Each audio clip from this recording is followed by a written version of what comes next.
Awal film diperlihatkan ada sebuah toko lampu di dalam sebuah gang yang gelap. Toko lampu tersebut berada antara hidup dan mati. Pada suatu malam seorang pria bernama Hyunmin yang pulang tengah malam. Ketika ia turun dari bus, ia melihat seorang perempuan yang duduk menunggu di halte bus. Hyunmin hanya mengabaikan wanita itu. Pada keesokan harinya ia melihat wanita itu lagi, masih duduk dan menunggu di depan halte bus bersama dengan kopernya. Hyunmin pun masih tetap mengabaikan wanita itu. Hingga hari ketiga Hyunmin masih melihat wanita itu duduk menunggu di depan halte bus. Ia pun penasaran dan menyapa wanita itu. Wanita tersebut mengatakan bahwa HP-nya hilang. Hyunmin yang ingin membantunya meminta nomornya agar bisa menelepon HP wanita itu. Tetapi wanita tersebut diam saja dan tidak mengatakan apa-apa. Hyunmin pun yang ingin pulang butuh istirahat setelah pulang bekerja ia langsung meninggalkan wanita tersebut. Keesokan malamnya dia melihat wanita itu lagi duduk menunggu di depan halte bus. Pada saat itu sedang hujan Hyunmin pun menawarkan payung pada wanita itu. Wanita itu menjawab apa kita besok bertemu lagi? Ia sangat kedinginan dan ingin mampir ke rumah Hyunmin, karena sebelumnya Hyunmin sempat bilang bahwa rumahnya berada di dekat situ. Hyunmin yang tidak tega melihat wanita itu kehujanan dan kedinginan di malam hari ia pun akhirnya mengiyakan permintaan wanita itu. Ketika sampai di rumah Hyunmin, pada saat Hyunmin ingin menyalakan lampu rumahnya tetapi wanita itu tidak ingin lampu itu dinyalain. Hyunmin pun membawakan handuk untuk wanita itu agar wanita itu bisa mengeringkan badannya. Melihat ada yang aneh seperti kukunya terbalik tidak seperti manusia pada biasanya Hyunmin pun merasa ketakutan. Pada saat Hyunmin keluar dari toilet ia melihat wanita itu membuka kopernya yang berisi senjata tajam seperti pisau dan lain-lain. Dan wanita itu mengambil gunting untuk membunuh Hyunmin. Di scene lain di rumah sakit di ruang ICU ada beberapa perawat yang sedang kelelahan saat berjaga. Mereka pun mengeluh tentang pekerjaannya karena semakin hari pasien terus bertambah terkadang mereka mendengar suara aneh dari ruangan ICU itu. Mereka yang lapar mengajak makan bersama Bu Heo. Kebetulan seorang perawat bernama Hyunji yang sudah makan. Menyuruh mereka beristirahat sejenak dan pergi makan. Sementara ia menjaga dan memantau monitor. Pada saat ia sedang berjaga sendirian ia melihat ada seseorang yang masuk ke ruang ICU. Padahal ruangan tersebut adalah area terbatas bahkan pihak keluarga juga tidak boleh masuk ke ruangan itu. Hyunji bertanya apa tujuan ia ke sana dan bapak-bapak tersebut bilang bahwa ia mencari kamar mayat. Tidak lama berselang ada salah satu pasien yang kejang-kejang. Dan Hyunji memberitahu kepada rekan-rekan kerjanya. Dan dengan cepat mereka menyelamatkan pasien tersebut. Mereka pun heran melihat selang pada pasien lepas sendiri. Karena kejadiannya tersebut sangat jarang terjadi.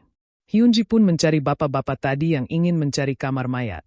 Tetapi saat melihat ke tempat tadi, bapak-bapak tersebut sudah tidak ada. Di tempat lain di berbeda lokasi ada seorang pria yang sedang kedinginan dan ketakutan. Ia merasa mendengar suara anjing yang tidak berhenti dan mengganggu dirinya.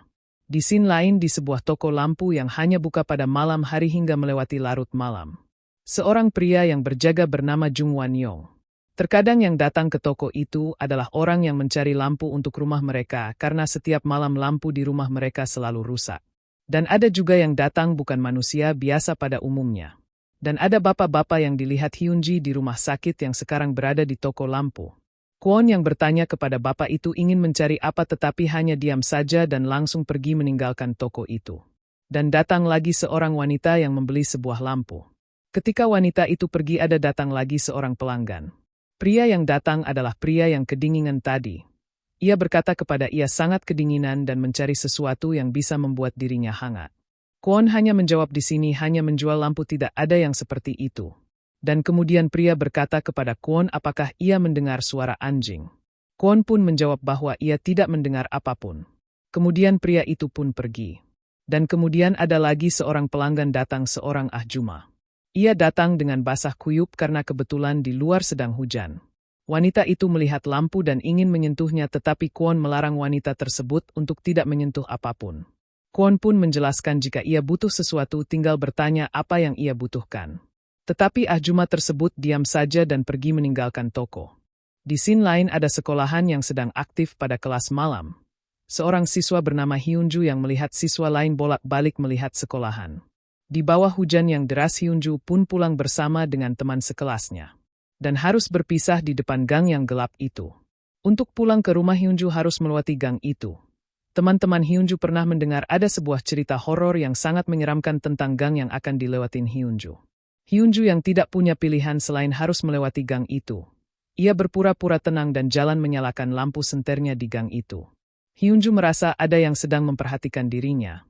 Kemudian ia mampir ke toko lampu untuk membeli pesanan ibunya. Hwon-yong sangat mengenal Hyunju karena itu Hwon-yong selalu memberikan permen kepada Hyunju setiap ia membeli lampu. Di saat Hyunju sedang menikmati permennya, ia juga bercerita tentang gang horor yang diceritakan teman-temannya. Dan ia juga sempat melihat sekilas seseorang yang memperhatikannya namun tidak terlalu jelas. Hwon-yong pun juga bercerita tentang dirinya bahwa ia juga bisa melihat apa yang Hyunju lihat. Ada manusia biasa, ada juga yang terlihat seperti manusia tetapi seperti makhluk asing tak kasat mata. Dan kita adalah salah satunya yang dapat melihat mereka. Jika kamu dapat melihat mereka, berpura-puralah untuk tidak melihat mereka. Dan juga cukup sulit untuk membedakan mereka karena mereka berbaur dengan manusia. Jika kita melihat mereka dan menyadari kita melihatnya, kita harus tetap tenang dan harus berpura-pura untuk bersikap tenang dan tidak melihat mereka. Hyunju bertanya bagaimana cara membedakan mereka. Untuk bisa membedakan mereka, kamu harus mengamati untuk menyadari mereka. Diperlihatkan sosok asli Hwon-yong yang sudah terlihat tua di pantulan kaca mejanya. Saat Hyunju ingin pulang setelah mendengar cerita Hwon-yong, ia pun diberikan senter agar di saat gelap ia bisa menggunakan senternya itu. Setelah itu Hyunju pulang, diperlihatkan lagi Hwon-yong terlihat tua menjadi sosok aslinya. Ketika sesampai di rumahnya, Hyunju melihat wanita yang pernah bersama Hyunju dan ia menyapa wanita itu. Bersama dengan kopernya yang penuh dengan darah. Mungkin saja Hyunmin sudah dihabisi wanita itu. Pada suatu pagi ada seorang perempuan bernama Sunhee yang sedang melihat sebuah rumah kontrakan. Ia mengeluhkan ada satu ruangan yang tidak bisa dibuka. Si pemilik rumah bilang ruangan itu tidak bisa dibuka dan itu sudah sesuai dengan budgetnya Sunhee. Jika ia tidak suka silahkan pindah saja ke apartemen. Namun Sunhee yang tidak suka tinggal di apartemen karena ia menyukai ketenangan, akhirnya ia pun mengambil rumah itu. Akhirnya pun ia membawa barang-barangnya dan membersihkan rumah itu. Pada saat malam hari ada seorang siswa yang ingin pulang ke rumah melewati gang yang dilewati Hyunju dan di gang itu ada rumahnya Sunhee. Siswa itu bernama Jiung. Karena gang itu terlalu gelap, ia bernyanyi agar tetap merasa tenang. Sunhee yang sedang mengetik di laptopnya merasa terganggu akan nyanyiannya Jiung. Ketika sedang berjalan di gang yang gelap, Jiung melihat toko lampu yang sangat terang tetapi ia tidak masuk dan pergi melewatinya. Di saat Sunhee sedang tertidur, ada seseorang yang sedang memperhatikan dirinya. Pada saat Sunhee terbangun, lampu di rumahnya tiba-tiba mati. Ketika selesai mandi, Sunhee mengeringkan rambutnya dan melihat ke arah ruangan yang tidak boleh dibuka itu dan cukup mencurigakan. Lalu saat sedang santai tiba-tiba seluruh lampu di rumahnya mati kecuali di dalam ruangan yang tidak boleh dimasukin itu lampunya tetap menyala. Karena Sunhee penasaran, ia pun memasuki ruangan itu dan mencoba mematikan lampunya. Dan kebetulan Jiung lewat sambil bernyanyi. Sunhee yang penasaran siapa yang selama ini bernyanyi di malam hari dan mengganggu konsentrasi. Ia pun menegur Jiung untuk tidak bernyanyi di malam hari karena itu akan mengganggu konsentrasinya. Pada saat Jiung melihat Sunhee, ia melihat ada sosok yang besar berada di belakangnya. Dan lampu yang tadi dimatikan Sunhee kembali hidup. Kembali di rumah sakit. Pasien ICU terus bertambah dan mereka kekurangan staf dan tempat tersebut penuh tetapi mereka tetap menerima pasien dan mengatur bagaimanapun caranya. Ketika dokter dan para staf lainnya mendatangi para anggota keluarga yang sedang menunggu di luar, mereka menyampaikan bahwa pasien yang berada di ruang ICU mereka harus berjuang sendiri niat mereka untuk terus hidup. Ada seorang ibu-ibu yang kesal mendengarnya karena mereka seperti tidak bisa melakukan apapun selain berpasrah terhadap Yang Maha Kuasa. Ketika Hyunji yang sedang berada di dalam toilet, ada seseorang yang bertanya kepada dirinya. Ia tidak tahu bahwa yang bertanya bukanlah manusia biasa. Ia bertanya bagaimana caranya mereka bisa bertahan hidup soal tekad yang dimaksud perkataan mereka. Lalu Hyunji menceritakan dulu ia juga pernah mengalami koma karena kecelakaan yang besar. Ada sebuah keajaiban datang, ia pun tidak tahu bagaimana caranya ia bisa sadar dan kembali ke dunia ini. Pada saat Hyunji bercerita, wanita itu meneriaki Hyunji di atas pintu.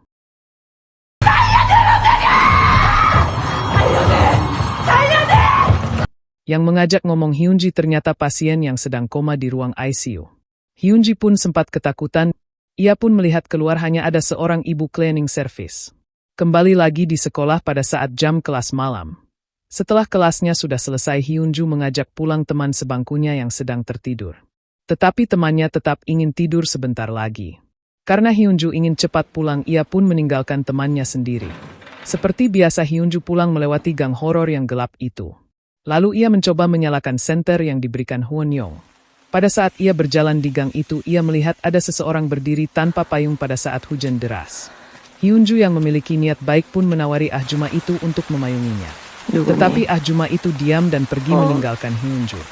Hyunju yang tidak tega melihat Ahjuma itu kehujanan itu pun mengejar dan memayungi Ahjuma itu. Akan tetapi saat memayungi Ahjuma itu, Hyunju menyadari ada yang aneh dari rambut Ahjuma itu. Hyunju pun mengingat perkataan Hwon-young, jika bertemu seseorang yang mencurigakan dan dapat melihat manusia tidak kasat mata saat kamu menyadarinya, berpura-pura tidak terjadi apa-apa. Tiba-tiba Ahjuma itu menjadi tinggi membuat Hyunju sangat ketakutan. Ia pun langsung pergi dan berlari meninggalkan Ahjuma itu. Ahjuma itu mengejar Hyunju sampai ke toko lampu Hwon-young. Hyunju yang sangat ketakutan mengadu kepada Hwon-young bahwa ia melihat dan dikejar makhluk tidak kasat mata itu. Ketika dilihat Hwon-young, Ahjuma itu diam dan tubuhnya mengecil kembali dan pergi meninggalkan mereka. Kembali ke sekolah, teman Hyunju yang tertidur tadi akhirnya terbangun dan ia sendirian, tidak ada yang menunggu dirinya. Ketika Jiung pulang dari sekolah yang akan melewati gang rumah Sunhee, ia bertemu dengan Mbak Jiung, kemudian Jiung menawarkan payung. Jiung bertanya jika ia ingin pergi ke toko lampu, maukah ia ikut bersama dengan dirinya. Di saat yang sama Sunhee sedang mandi dan ketika selesai mandi, ia menyadari ada rambut panjang yang ditemukan di toiletnya. Sunhee merasa bahwa itu bukan rambutnya. Sunhee pun langsung ketakutan dan gemetaran di saat yang bersamaan lampunya di rumahnya mati lagi. Ketika ia mengecek rumahnya, ia melihat ruangan yang tidak boleh dimasukin. Lampunya hidup kembali karena sebelumnya lampunya sudah ia matikan. Ketika ia memperhatikan di sekitar rumahnya, ia melihat ada makhluk yang tak kasat mata sedang memperhatikan dirinya. Saat Jiung dan Mbak Jiung sedang berjalan di gang itu, Mbak Jiung pun terdiam dan melihat rumah Sunhee yang sangat terang itu. Jiung bercerita bahwa ia melihat seorang perempuan di jendela dan ada sosok besar berdiri di belakangnya. Mbak Jiung yang penasaran ingin memasuki rumah Sunhee, tetapi Jiung mengajak Mbak Jiung ke toko lampu dan pergi dari rumah itu. Tiba-tiba Jiung terkaget melihat kuku Mbak Jiung terbalik dan membuat Jiung sangat ketakutan. Ketika Jiung ingin pergi meninggalkan Mbak Jiung, tiba-tiba kakinya patah, tetapi ia tetap berusaha lari karena takut kepada Mbak Jiung. Di saat yang sama Sunhee yang sangat ketakutan setelah melihat sosok yang selama ini memperhatikannya, ia ingin pergi meninggalkan rumahnya. Akan tetapi ia terkunci dari dalam dan tidak mengetahui kata sandi pintu rumahnya. Di saat yang bersamaan mereka berdua ingin pergi berlari dari makhluk tak kasat mata itu.